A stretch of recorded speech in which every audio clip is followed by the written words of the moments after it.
Hi, I'm Matt, and this is another exciting home inspection video. So, right now I'm looking at an electric panel.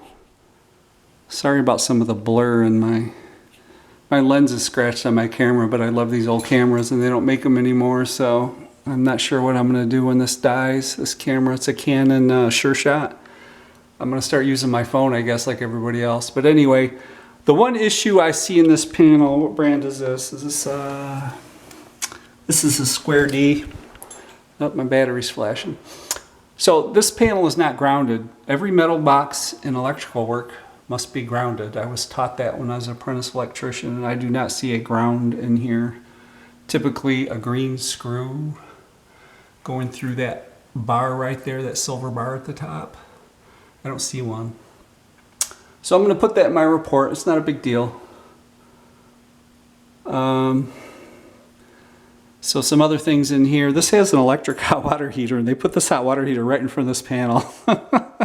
It should go over there by the furnace, where they're always together here in the Detroit area. So you got some old wire coming in here, some old cloth covered wire, which I don't even write that up if it's in good shape. I've done a lot of renovation work in old houses, and this old cloth wire is typically tougher and thicker than this new insulation on this new wire.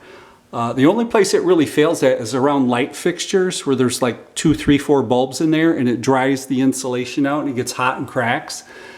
And we used to always just cut it back and pigtail on some new wire. Here's a pigtail right here. So this wire was too short, so the guy put wire nutted it together, some extra wire and extension, and put it on here and came around over here to these 2 breakers. Because it was a little too short. He could have moved it up here, but whatever. So this is a 100 amp Square D panel.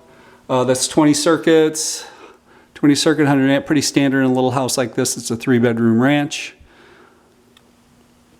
There's no corrosion inside of it. It's on a wood piece of plywood on the back side, so it's not touching the concrete, which is a great idea, so you don't get any corrosion. We always did that when I did electrical work, but not everybody does. It may be the code, I don't know. I haven't checked in a long time, so it's probably code in some places and not in others, because that's the way it usually works. So we got a 50 amp breaker for the stove up there. We got a 30 amp breaker for the hot water heater, hot water tank, I should say, because you can't heat hot water according to some people, but I think you can. What else? I guess that's about it. So just a little brief summary of how I inspect a panel. Some organizations don't require that you inspect the inside of the panel, which is ridiculous, because I think they don't want the liability of some doofus electrocuting theirself. And, if you can't take the panel off of cover, they call it dead front. I never heard it called that till I got in the inspection business. When I was doing electrical work, we just called it the cover. Isn't that funny? And I can put a service in like this.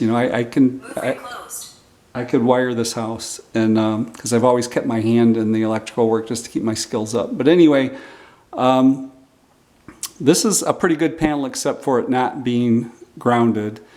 And some organizations don't require that inspectors take the cover off and look inside, and that's silly.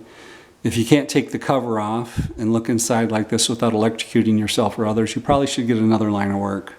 Because all you got to do is take out usually 2, 4, sometimes 8 screws if it's a big giant 200 amp panel.